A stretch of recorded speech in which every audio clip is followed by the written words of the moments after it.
very much, everybody. This has been a long journey, but for Andrew, it's been a very interesting day because, as you probably heard, I said a little bit earlier, from a Turkish prison to the White House in 24 hours. That's not bad.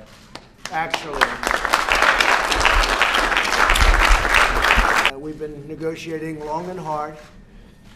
We do not pay ransom in this country, at least any longer. We won't pay ransom. Otherwise, you have big problems and lots of things will happen, and lots of bad things will happen. But I want to thank President Erdogan. We've been dealing, and we actually, until this, we had a very good relationship. I was actually very surprised that we didn't work this out a couple of months ago.